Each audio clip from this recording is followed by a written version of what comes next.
tout le monde, que ces paroles de Torah soient pour la guérison de Sarah Bat Tzila, ainsi à la mémoire de Arlet Baya Bat Rachel.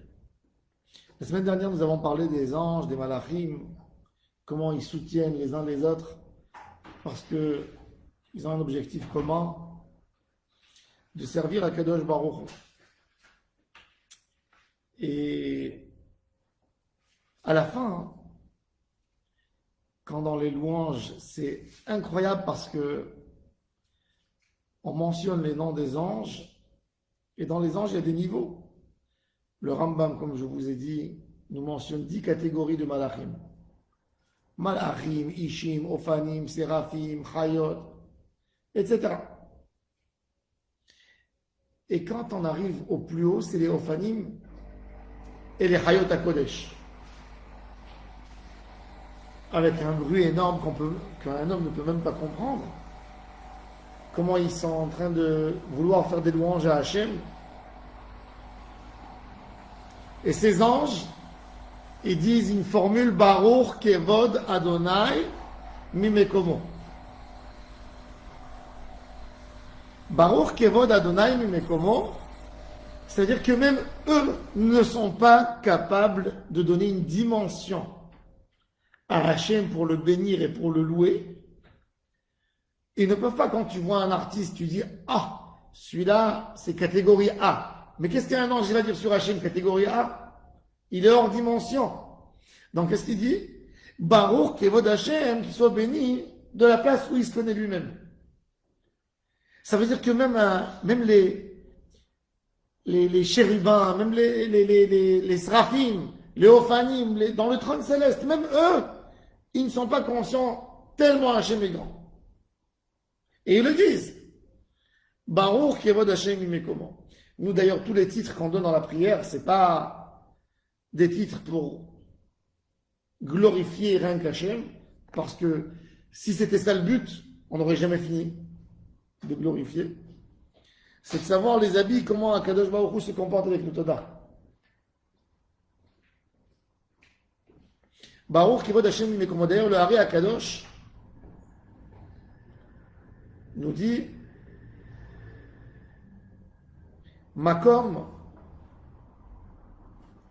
le Makom, si on fait dans le nom divin d'Hachem, tu prends l'ordre Yudke Vavke, tu arrives à Makom, tu fais Yud fois He, ça nous fait 50. Non, c'est 50. Mais le Hari HaKadosh nous dit que Makom, en guimatria, en chiffre numérique, ça fait 186. 186, c'est 26 fois... Non, j'ai oublié, ça va. Il vient du Makom. Baruch HaMakom, Shenatan Torah, Le'amo Yisrael Baruch. Le Hari HaKadosh explique c'est quoi le sod du Makom, comment HaKadosh Baruch Hu, c'est lui le Makom. Mimekomo, Hachem c'est le Makom du monde. C'est le maître de l'univers. L'univers entier c'est Hachem. Et dans l'infini d'Hachem, c'est-à-dire tout c'est Hachem. Après on passe à un texte de la El Baruch Neimot Itenu. Hachem, comme il est énorme, comme il est grand, avec toute sa grandeur, il ne fait pas peur. Chez les goïms, Dieu, souvent, chez les nations, chez les païens, et même chez certains monothéistes, l'image divine, l'image d'Hachem pour eux, c'est une image qui gronde, qui est en colère, qui manifeste sa grandeur devant l'homme, à quel point ils se sentent petits. Mais qu'est-ce que Hachem veut que nous on sent? Est-ce que Hachem veut que l'homme soit effrayé, soit tremblant? C'est ça ce que Hachem désire. Est-ce que Hachem a créé un homme pour qu'il ait peur? Ou que Hachem veut que l'homme découvre sa grandeur par quelque chose de très agréable? On dit La'el Baruch Ne'imot Yiten. Hachem veut qu'on sente agréable. Naïm, c'est agréable. Les louanges qu'on donne à Hachem, ça ne doit pas être des louanges Dieu, oh, que t'es fort, t'es grand, tu peux détruire. T'es le Dieu qui a puni tel, t'es le Dieu qui a puni un tel. Non. Le Shevach, la louange, ça doit être une louange agréable. La El Baruch Ne'imot Yitenu. La Melech El Chai Vekayam. Elle, c'est Chesed, on a dit. La royauté d'Hachem qui s'exprime par un Chesed, le El, c'est le Tzimtzum de Elohim qui est Midat Adin. Donc, dès que tu raccourcis le Shem Hashem, le Elohim, c'est de la miséricorde. Et dès que tu raccourcis le nom divin Yud Ke Vav Ke, c'est de la rigueur, c'est Midat Adin.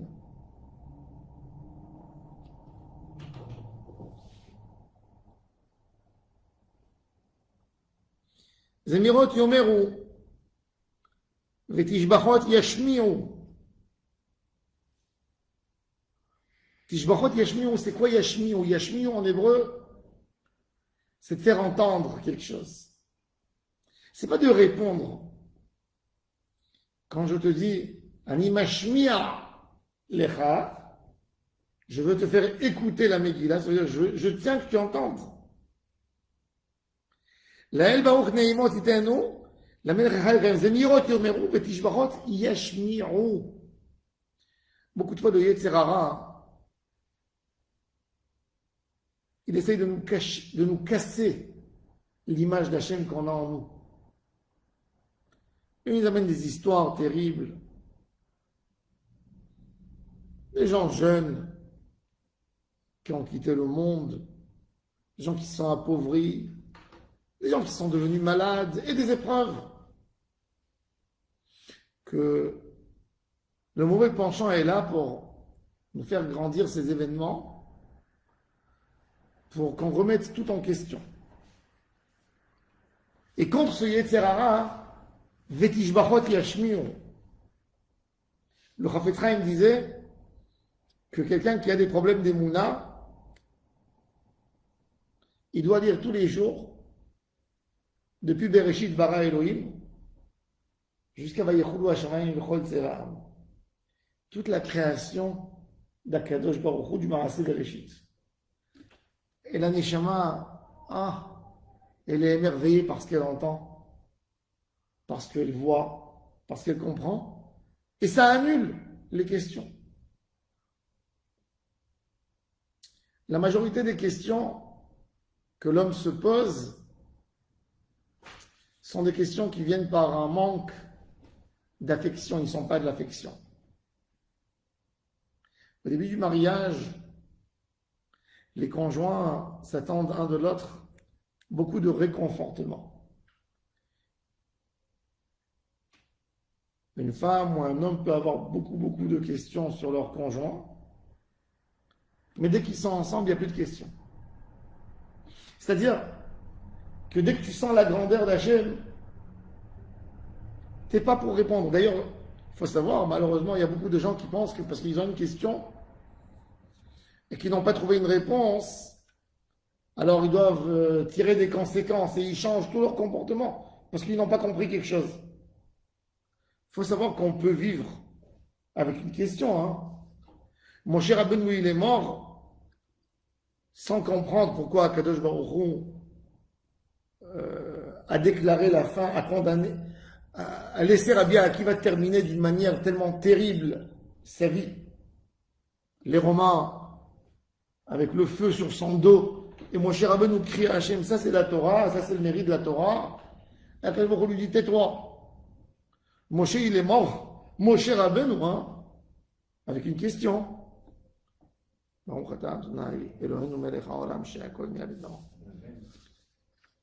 homme peut vivre avec des questions.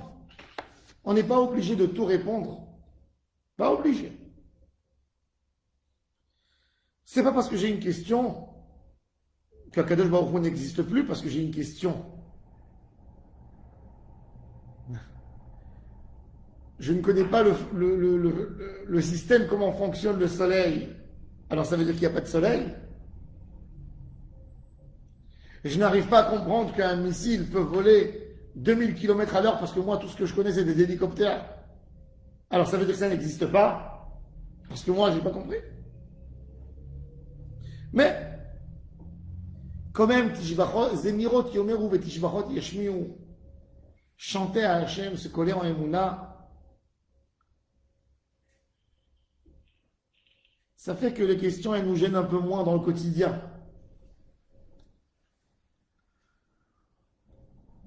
Les questions qui rangent le cœur dans le quotidien, souvent le Yetzer Hara, il adore nous mettre dans la question, dans la remise en question, parce que la remise en question, elle fait que tu ne vis pas le moment où tu es. Tu es dans la nostalgie des bons moments que tu as passés dans la vie et tu dis Ya Hasra. Tu pleures un futur que tu ne connais même pas et tu perds ton présent. La spécialité du Yetzer Hara, sa plus grande spécialité, c'est de te faire perdre le présent. Le présent, le moment d'aujourd'hui. De te l'abîmer, parce qu'il sait qu'à un moment, il ne revient plus jamais. Donc le plus possible, il peut te mettre dans la détresse ou dans une nostalgie ou dans un rêve ou dans un fantasme. Il te met là-dedans pour que tu sors de la vie. Donc il peut même te donner à un moment très agréable dans ta tête. Tu fermes tes yeux et tu rêves et il te donne les plus grandes merveilles dans ta pensée, hein, pour que tu rates et que tu ne fasses rien.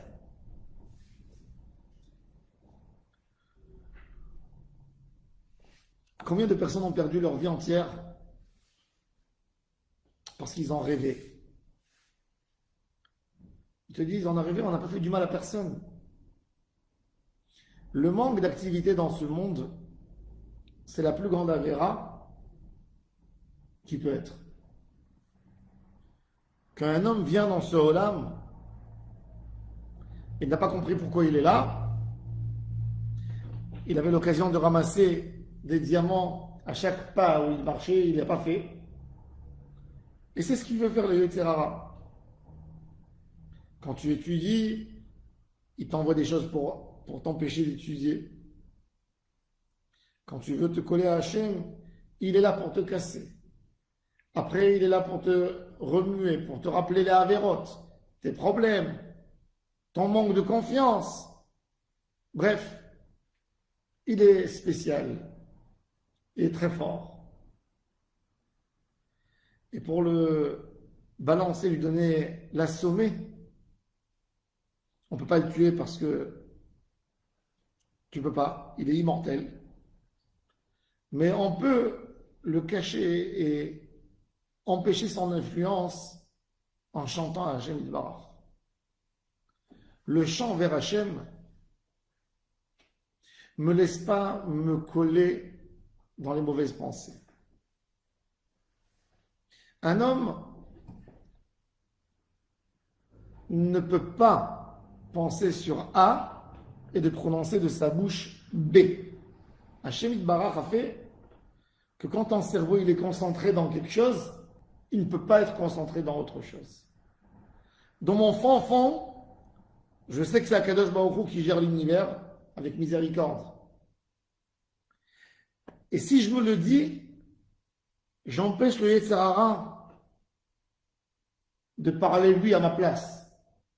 Je l'empêche. Je m'occupe de quelque chose.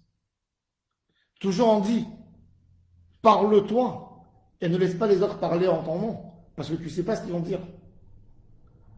Tant que tu as le moment de pouvoir prier, de pouvoir faire une avodat Hashem, mais il faut savoir que c'est dur.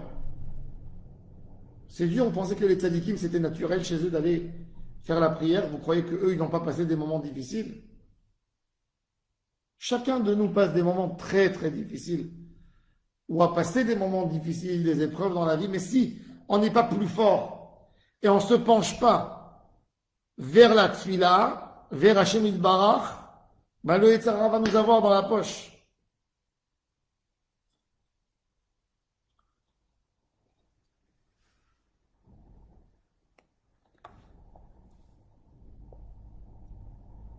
כי הוא לבדו פועל גבורות, עושה חדשות, בעל מלחמות.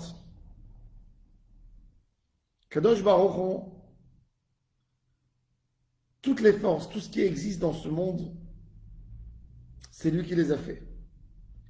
Et puisque c'est lui qui les a fait, ça me calme, ça me rassure, même si je n'ai pas compris, mais il y a une raison.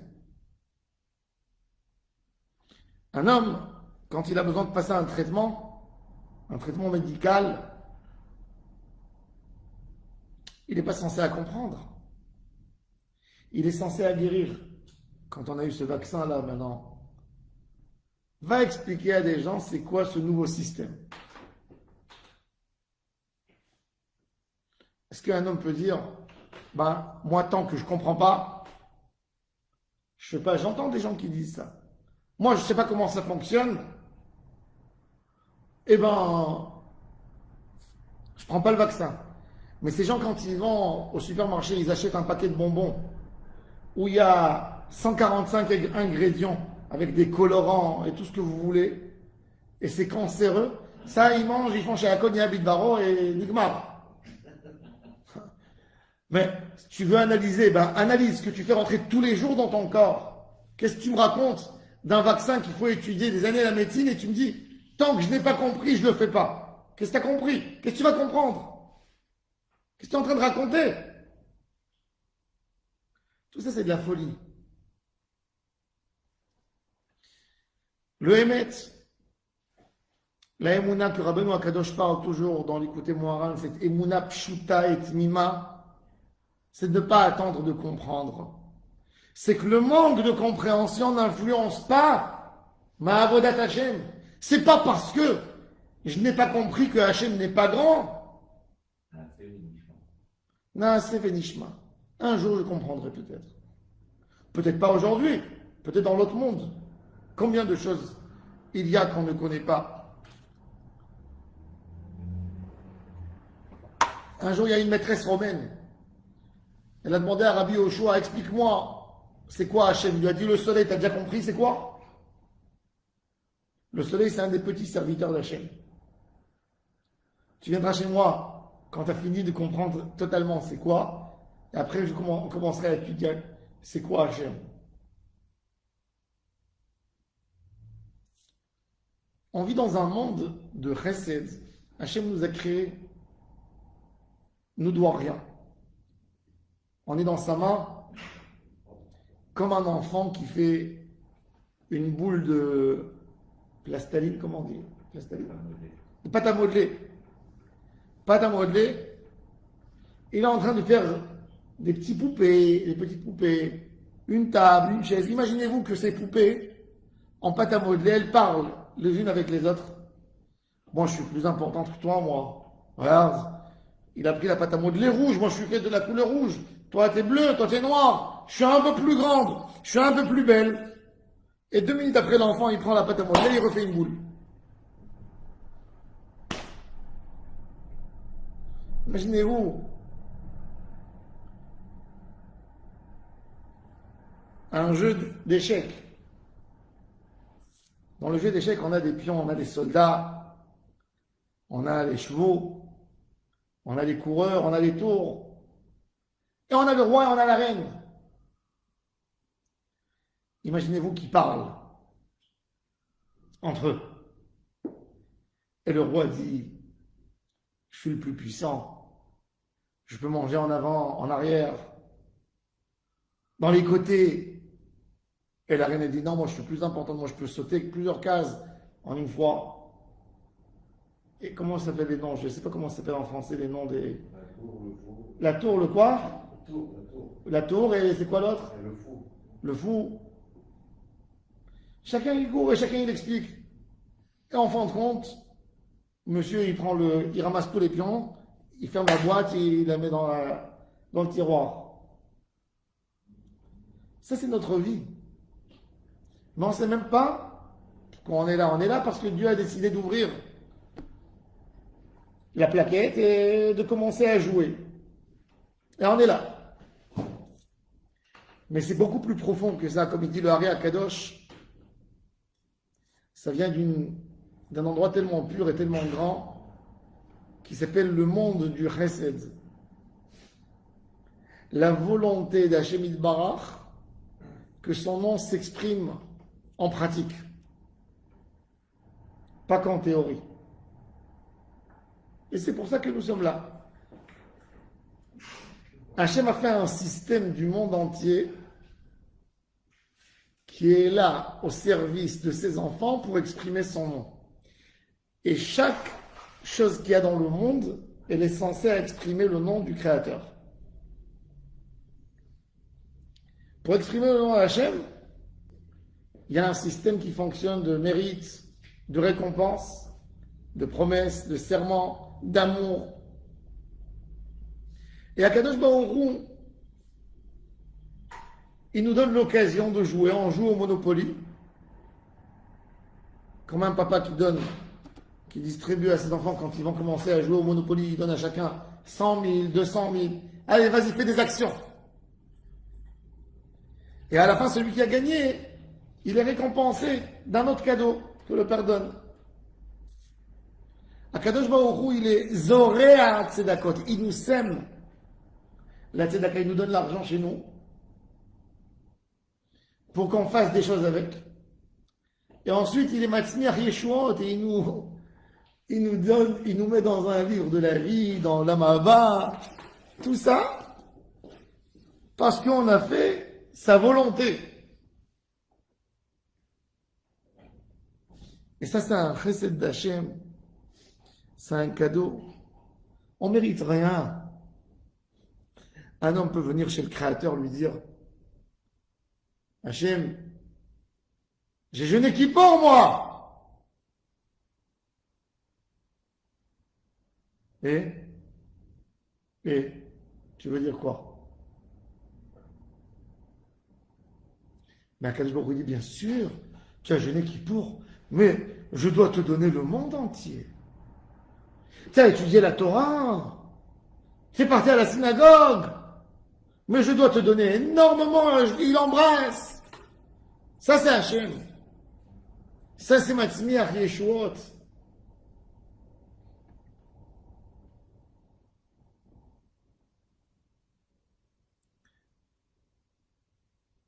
Matzmiach Yeshuot.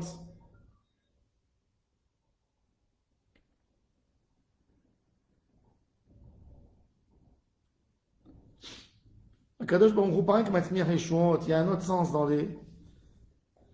il y a un autre sens extraordinaire que Akadosh Baruch Hu prend chaque mitzvah qu'un homme fait. Une mitzvah qu'un homme fait, c'est pas un acte qui s'est terminé. C'est que cet acte, il donne beaucoup de fruits, même si on ne les voit pas. La Gemara raconte, la Gemara dit, si tu veux comprendre c'est quoi Hachem, regarde, Rabbi Pinchas Ben Yair. Rabbi Pinchas Ben Yair, c'était le beau-père de Rabbi Shimon Bar Yochai.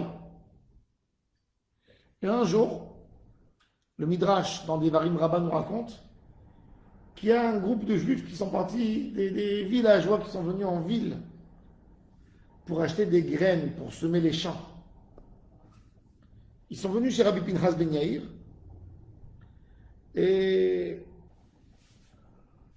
ils ont oublié chez lui, ils ont dit, est-ce qu'on peut mettre les ânes chez toi? Et quand ils sont partis, ils ont oublié un sac avec les graines, ça coûtait cher, c'était de bonne qualité. Et Rabbi Pinchas Ben Yair a eu beaucoup de peine, il a envie de faire un Shabbat Aveda, il a envie de leur rendre. Et ils ne sont pas là, et il envoie des gens à chercher dans les villages, c'est qui? Rien. Un an passe, et il se dit, les graines, elles vont s'abîmer. Il y a un délai pour semer.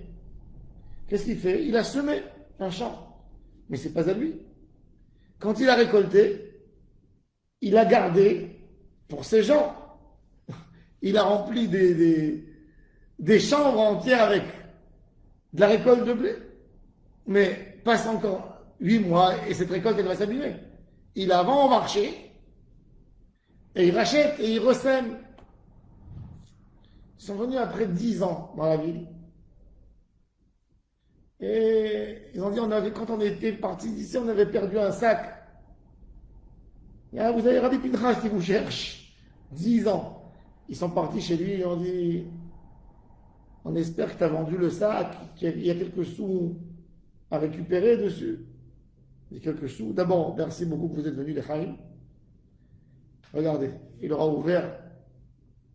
Tout ça, c'est votre blé. Tout ça. Ces champs pleins. J'ai acheté de la bétail avec. Je n'avais pas quoi faire avec. Qu'est-ce que j'allais faire?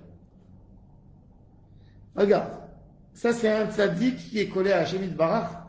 Qu'est-ce qu'il a fait pour quelqu'un qui a oublié chez lui un sac avec des graines?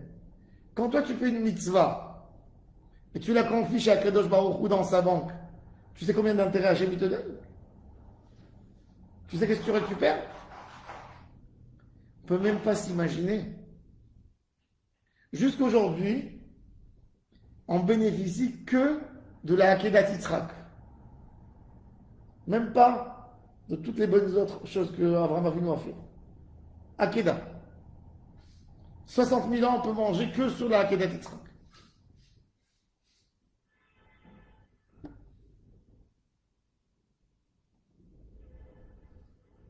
Et ça, c'est Hashem Yitbarach. Le chidouche d'Akadosh Baruch Hu, c'est qu'il est tellement grand. Et même quand un homme fait un dégât et détruit ce que Hashem a fait est si merveilleux, Hashem lui crée un médicament qui n'est pas dans la construction. Dans le monde, imaginez-vous, un chercheur, il a un laboratoire de chimie, c'est un chimiste. Il a des tubes en verre où il remplit, il fait des essais. Il a pris 2 produits très dangereux qui ne peuvent pas se marier. Et il les a mélangés. Et ça fait une catastrophe. Maintenant, le produit, il n'est pas censé à réparer ce qu'il a fait. Ça ne marche pas. Quand un homme détruit dans le monde ce qu'Akadosh Baruch Hu a créé, on ne sait pas d'où est venu le Covid. Est-ce qu'il est sorti d'un laboratoire? Est-ce que c'était pour un but de terrorisme, pour détruire la population mondiale? On ne sait pas encore, on ne sait rien. Le Hémet, on ne sait pas. C'est sorti, c'est venu à cause des chauves-souris. Et les chauves-souris, d'où ils ont eu un virus? C'est du nouveau. Le virus, il n'a pas été... Il y a une sorte d'élément qui a été créé, mais c'est pas tout. Un homme, il peut faire du mal. Il peut faire un croisement de 2 mauvaises choses. Un homme peut abîmer. Un homme peut prendre un animal. J'ai lu maintenant, vous savez qu'en Angleterre, ils font des combats de chiens. C'est illégal, mais les gens, ils font des paris énormes sur des combats de chiens. Et les chiens, ils se battent, les pauvres, jusqu'à qu'un tue l'autre, jusqu'à la mort. Et qu'est-ce qu'ils font maintenant, des gens? Ils font des croisements très bizarres d'espèces avec des, comment on dit, des, non pas des, comment ça s'appelle l'os qui tient le, avec des mâchoires énormes. Ils ont réussi à faire des croisements de chiens qui pèsent 250 kilos et qu'un chien comme ça peut tuer un lion avec ses capacités de mâchoire. Ça, c'est monstre. Mais c'est-à-dire qu'un être humain peut détruire l'humanité en voulant être méchant. Il a envie de faire une nouvelle chose, il fait des croisements. Il y a des animaux qui sont sortis suite à des croisements. Il y a de mauvais fruits qui sont sortis suite à des croisements. Il y a eu des maladies terribles qui sont sorties. L'homme a voulu être malin. Il a voulu faire sécher des rivières et de l'eau pour construire. Et il a fait des dégâts. Mais Akadosh Baruch Hu, il assume même les dégâts de l'homme. Et il guérit. Boré, Refouot Boré, c'est Yesh Me'ain, comme Bereshit bara Elohim. Le monde était bien, l'idée du monde, c'est que le monde est stable. Il a une harmonie, tout convient avec tout. Maintenant, quand toi tu veux te détruire, tu fais n'importe quoi, bah, le monde, il est parfait pour faire une autre chose. Et Akadosh Baruch Hu, il trouve la résolution et il recrée des choses externes pour guérir ce qu'il y a ici. C'est Boré, Refouot. Hachem, il crée une guérison.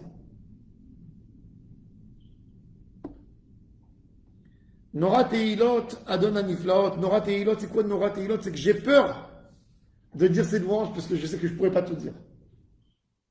C'est pour nous. Nora Teilot, on a peur de dire tout. On a peur de rater, de sauter. Adon Aniflaot, toutes les merveilles qui se passent dans le monde. On a ici dans ce passage, on a 7 titres qu'on a donnés à Hachem. Poel Gevurot, Oseh Hadashot, Baal Milchamot, Zorea Tzedakot, Matzmiach Yeshuot, Boré Refuot, Nora Teilot, Adon Aniflaot, sur les 7 étoiles qui dominent le monde. Et Hachem Yitbarach, il fait tourner cette machine extraordinaire, ce moteur qui tourne dans le monde entier. Tous les jours, Akadosh Baruch Hu donne ordre de nouveau au monde de résister.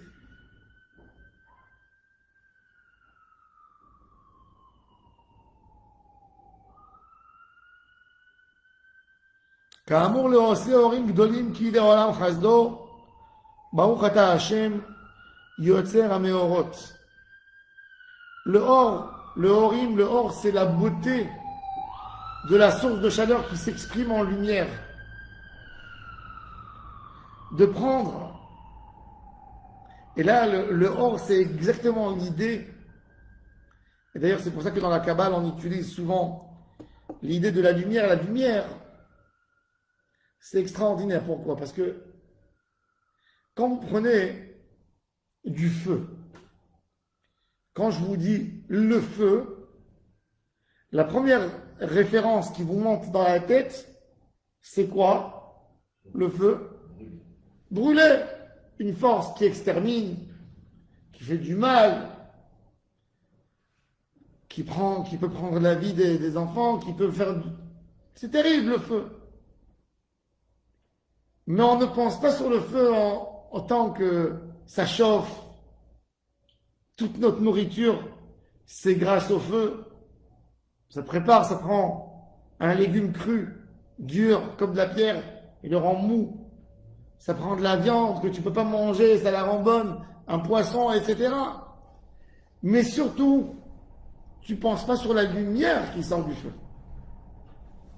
La lumière qui sort du feu, c'est le plus beau cadeau que le feu nous a donné. Le feu, c'est le soleil. Le soleil, c'est une boule de feu. Ce qu'Akadosh Baruch Hu a fait, la merveille du soleil, c'est que le soleil nous envoie des ondes et nous éclaire. Cette boule chaude, elle n'est pas là pour évacuer de la fumée, du charbon, de mauvaises poudres. Elle est là pour nous donner une lumière, pour nous chauffer quand il fait froid, pour faire pousser de la verdure, pour faire évaporer l'eau qu'autrement elle aurait inondée, elle aurait abîmé la terre entière. Et ça se transforme en or. Or, c'est des choses extraordinaires qu'on peut tirer de n'importe quoi, ce que Hachem a créé. C'est pour ça qu'on parle toujours de orot, prendre les orot. Les orot qu'il y a dans chaque chose, les orot de la mitzvah. Le or, c'est de consommer ce feu en forme de lumière. Les Juifs ashkénazes, ils ajoutent ici dans ce texte, Or Chadash, Al Tzion Ta'ir, Venizke Kulanu, Bimera Leoro, Baruch Ata Hashem Yotzer HaMeorot. On parle d'une lumière d'un Or Chadash, Al Tzion Ta'ir. Alors, Tzion, elle reste Tzion, Bet Hamikdash reste Bet Hamikdash. Mais la manière comment consommer Bet Hamikdash, comment vivre avec Bet Hamikdash, c'est ça ce qui nous manque. Alors, on est à côté, mais on ne sait pas comment il faut utiliser la valeur de chaque chose. Une fois, il y avait un grand ministre qui aimait faire des voyages dans le désert. Et il arrive,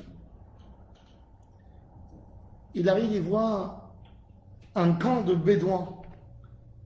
Et il s'est dit, tiens, je vais aller me reposer chez eux. Il va avec son cheval. Et quand il s'approche, il voit les étables où les moutons boivent. Il voit que tout est en pur or.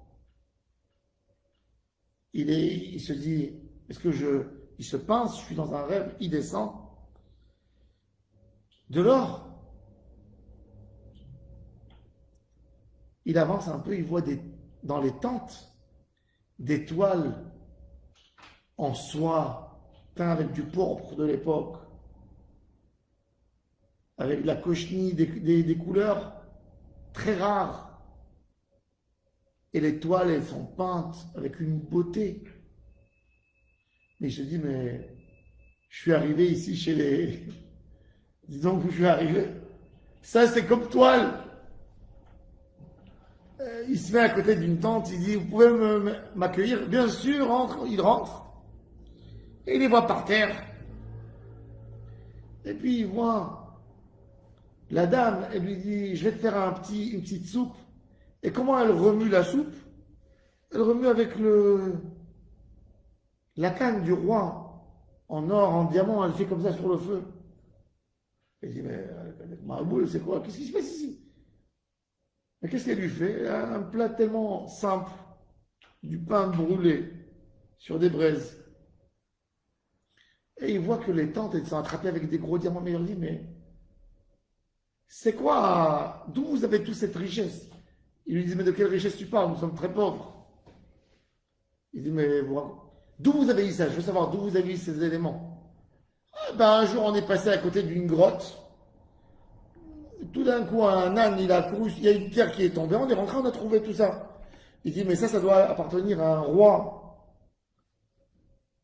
Qu'est-ce que tu racontes, un roi? Un roi, de la pierre, du tissu, qu'est-ce qu'un roi a besoin?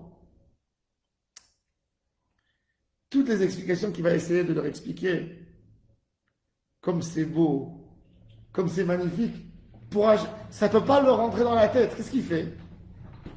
Il dit, regardez, donnez-moi, s'il vous plaît, tout ce qu'il y a ici. Moi, je m'engage à vous donner des moutons, des chameaux, autant que vous voulez.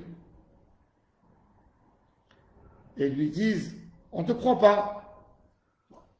Regardez, prenez mon cheval, déjà. Envoyez avec moi 3 personnes de chez vous. Et vous venez avec moi en ville chez moi. Moi, je vous donne 300 chameaux. Ok, on est d'accord. Eux, ils font la fête, les bédouins toute la nuit. On va s'enrichir, on aura 300 chameaux. Et lui, il range tout. Il plie bien, il range, il met bien des choses. Et il les amène. Quand il les amène en ville, tout de suite, les gens du roi, ils viennent et ils analysent, ils voient que c'est encore beaucoup plus beau. Ils font un traitement, dégraissage, ils remettent tout comme il faut. Évidemment, on les prend, on les loge, ces bédouins, dans le plus bel hôtel. On leur fait les meilleurs plats.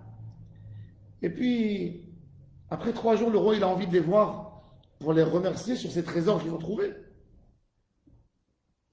Et quand il rentre dans le palais, et voit la toile qu'ils ont collée sur les tentes, qu'elle sert comme un rideau merveilleux dans un palais, comment elle est assortie.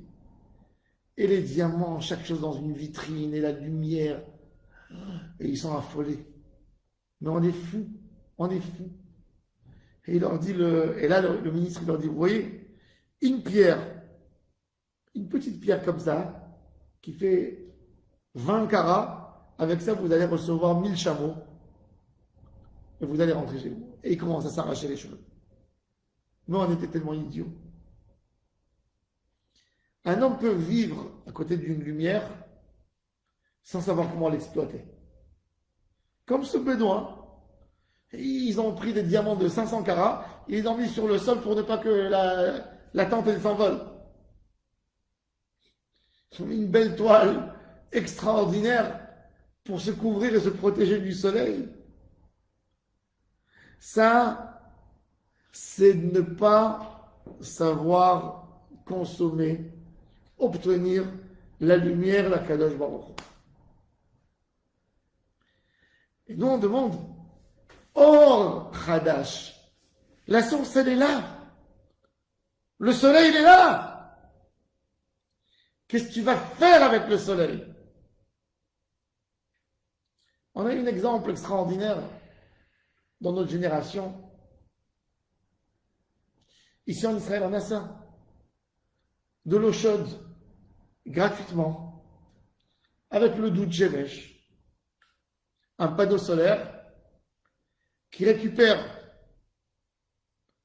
l'énergie du soleil, qui la transforme en chaleur et qui chauffe l'eau. Et vous avez de l'eau chaude gratuitement, sans dépenser du gaz, sans dépenser de l'électricité. 250 jours par an, vous avez de l'eau chaude à volonté dans l'année. Pourquoi? C'est une manière que l'homme... Le soleil n'a pas changé le soleil. Mais la manière comment l'homme pouvait exploiter, elle a été trouvée il y a 70 ans, de récupérer de l'eau chaude grâce au soleil.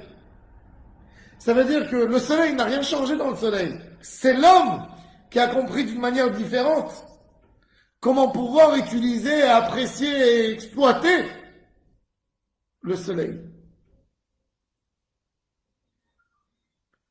Le rabbi de Lubavitch, il y a 40 ans, dans un shiur qu'il a fait, il a dit à tous ses chassidim, arrivera un moment dans le monde où l'homme n'aurait pas besoin de polluer la terre et d'aller chercher du pétrole et de se battre pour faire fonctionner les machines dans le monde. Tout fonctionnera que par le soleil. Tout le monde a rigolé. Qu'est-ce qu'il veut dire par le soleil? Qu'est-ce qu'il va faire le soleil?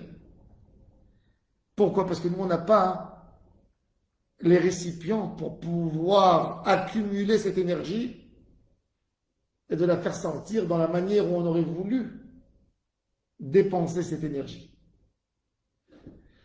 On a un problème chez nous, pas dans le soleil. Et ça, c'est le Or Hadash. Akadosh Baruch Hu, à la fin des temps, va nous dévoiler qu'est-ce qu'on peut faire avec le monde. On va comprendre qu'en réalité, l'homme, quand il a été chassé du Gan Eden, il a été chassé de lui-même. Il n'a plus su tirer profit de l'endroit où il vit. C'est devenu un malheur. Qu'est-ce qu'Hachem lui a fait? Il lui a mis une épée. C'est une épée virtuelle. Ce n'est pas une épée matérielle. Une épée virtuelle qui tue le savoir, que l'homme regresse, retombe en arrière. Quand quelqu'un il est dans la Torah, il exploite la lumière de la Shekhinah d'une manière extraordinaire. Il récupère des forces énormes. Hors Torah, la lumière de la Torah, elle peut faire vivre les morts.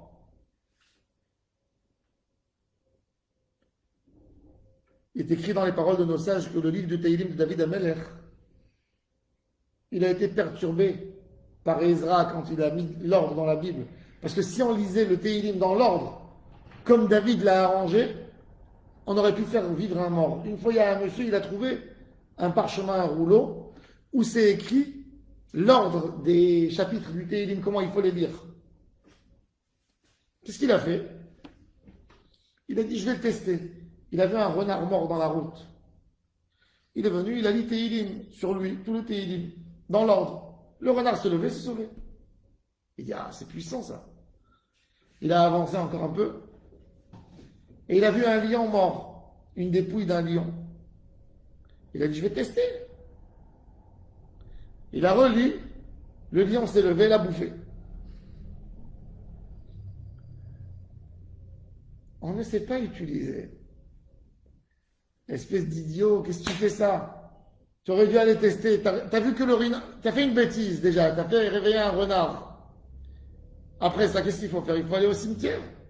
Va faire lever. Il aurait pu faire lever son papa de la tombe, son grand-père, des tzadikim. Abraham Avinu. Qu'est-ce que tu fais? Qu'est-ce que tu dépenses? Le hors de la Torah, c'est la lumière, c'est le sens de chaque chose dans le Emet. Tout est dans la Torah. Parce que dans la Torah, c'est le livre, le secret, comment Dieu a créé le monde. Donc, si j'observe bien, je deviens un vrai récipient pour la Torah, ben je deviens un panneau où les rayons solaires rentrent et se gravent en moi, et je suis capable d'obtenir le maximum possible.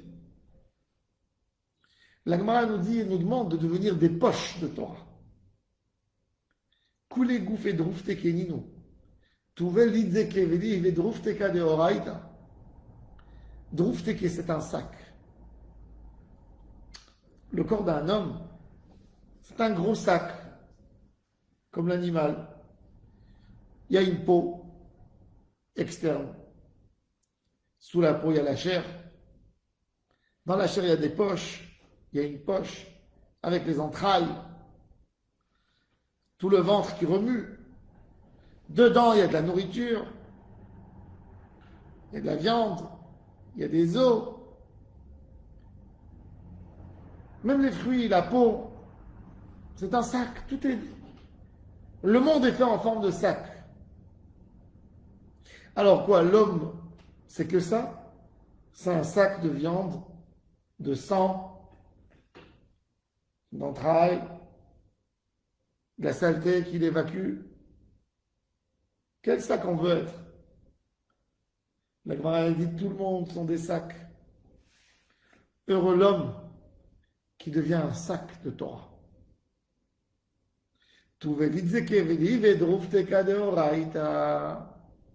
Un sac de Torah. Et c'est ça ce qu'on veut. Drufteke de Horaïta. De devenir des sacs de Torah. Des sacs de Gdusha. Pour accumuler. Yotzer HaMeorot, la bracha de Yotzer HaMeorot, elle se finit avec ça. Et justement, et quand on a parlé justement de tous ces Meshamshim d'Akadosh Baruch Hu, avant de faire le schéma, on ne peut pas s'en passer de sauter la bracha de Ahavat Olam. On va parler un peu de Ahavat Olam. Déjà, il faut savoir, dans la Tfila, je pense que la bénédiction la préférée des hommes, les textes préférés des hommes, c'est quoi les textes préférés? Poter et Yadecha, quoi encore? Barech Alenu, Parnassa, quoi encore? Référez-nous quand on a besoin de prier pour un malade. Shema Kolenu quand on parle, écoute ce qu'on a demandé dans la Parnassa. Hein? Et on sait Shalom. Oui. Il y a une bracha, la bracha la plus importante, c'est d'ouvrir nos cœurs. Salomon, quand il a régné sur le peuple d'Israël, il était tout jeune. C'était le jeune enfant de son papa, Bathsheba, c'est le dernier enfant de David, Salomon. Quand David a eu Salomon, David avait 58 ans. David Amelech n'a pas insisté dans la bar mitzvah de son fils Salomon. Quand David est mort, Salomon avait 12 ans. Et David a demandé de le nommer roi. Salomon a eu très peur qu'on lui colle des tuteurs. Un tuteur, quand le roi il est tellement jeune, il faut un tuteur. Et il avait une grande volonté de faire des choses dans le monde. Et il a fait des tfilotes, il a pris le téhidim de son papa et il criait à Hachem. Et Hachem s'est dévoilé à Salomon. Il a dit, mon fils, tu veux quoi? Tu veux une richesse? Que par ta richesse, tu pourras mettre tout le monde sera soumis à toi. Tu veux de la force pour faire de la conquête? Il lui a dit non. Venatata la'avdecha lev shomea. Un cœur ouvert qui entend tout, fin, qui est sensible. Et Akadosh Baruch Hu lui a dit tu auras toutes les autres choses. Si tu as la chokhma, tu as tout. Un homme pleure pour avoir une parnassa. Dans sa tête, quand un homme n'a pas de finesse, tu prends quelqu'un, tu lui dis, allez, qu'est-ce que tu penses, une belle parnassa? Un homme qui n'est pas intellectuel, qu'est-ce qu'il te dit? Je vais ouvrir un shawarma, un petit resto. Je vais avoir des gens, ils vont rentrer, ils vont sortir. Je vais faire 5 000 shekels de bénéfices par mois. Par jour. Fin du mois, après les impôts, il me reste 30 000. Je kiffe. J'ai une belle voiture. Maintenant, ce monsieur travaille dur toute la journée, il est à côté de l'huile, les odeurs. Il revient le soir à la maison, il est fini. Toute la journée devant la chaleur, il coupe, friture. Il se lève le matin tôt, il lève. Et tout d'un coup, tu lui montres un monsieur qui est assis dans un bureau. Il a un ordinateur devant lui. Il est assis sur un beau fauteuil. Il a l'air conditionné. Un beau bureau merveilleux, fauteuil. Et il fait avec son clavier. Il fait bouger les trucs. Tac, tac, tac, tac. Qu'est-ce que tu gagnes par mois, toi? Moi, je gagne 10 millions de dollars par mois. Ah oui? Mais tu sais combien de pitotes je dois couper pour avoir 10 millions de dollars? Baba, tu croyais que tu étais heureux. Tu croyais. Et c'est pour ça que cette bracha, le ten belibenu bina la avin la aski lishmoa, elle est 1000 fois meilleure que la bracha de la parnassa. Parce que dans ta tête, quand tu touches au matérialisme, qu'est-ce que tu demandes à Dieu? Donne-moi un confort, donne-moi une belle voiture. Mais tu n'as rien compris de la vie, toi. Tu veux gagner 10 millions ou tu veux gagner une voiture? Tu penses que pour toi, être riche, c'est gagner 30 000 par mois. Mais tu peux gagner 10 fois plus si tu avais que la finesse de comprendre déjà ce qu'il faut demander. L'homme s'attache sur des bêtises dans sa vie. Ce manque de chokhma en nous, ce manque de volonté à penser, à faire une idbodedout, un dibour avec Hachem Yitbarach, nous fait penser des idées tordues même au niveau de Parnassa. On ne comprend même pas ce qu'il faut demander. C'est pour ça que l'étude de la Torah, elle amène à l'homme dans une finesse d'esprit. Alors, une des deux, où il comprendra vraiment comment il faut faire de l'argent beaucoup, proprement, où il comprendra qu'on n'a pas besoin de temps pour être dans le bonheur. Et ça, c'est la meilleure chose. De savoir trouver les plaisirs en fermant les yeux et en pensant sur Hachem, en s'asseyant et parler une parole de chorma, de remplir ta neshama avec une sagesse spirituelle. Tu es l'homme le plus heureux en ce moment, c'est l'idée. Et c'est ça ce qu'il faut demander. C'est pour ça qu'avant le Kriyat Shema, avant de parler de Yichud Hashem, de Shema Israël, qui est le summum, qui est le texte le plus sacré pour un juif, on parle de Ahavat Olam, on parle de l'étude de la Torah, de Beten Belibenu Bina, Lehavin, Lehaski, Lishmoa, Lilmod ou Lelamed. Étudier la Torah. Rabbi Yonatan Ebshetz, le Rav de Metz, quand il faisait cette bracha, tous les jours, toute sa table était pleine de larmes. Et il disait qu'un jour où il a écrit des chidushim extraordinaires, quand vous lisez les livres de Rabbi Yonatan, ce que vous lisez dans ces livres, que ce soit sur la Torah, il y a le diamant du chidouche dans chaque chose. C'est des choses qui t'attrapent, des choses simples. Et tu fais waouh, waouh, waouh, waouh sur les Dvar Torah qu'il fait.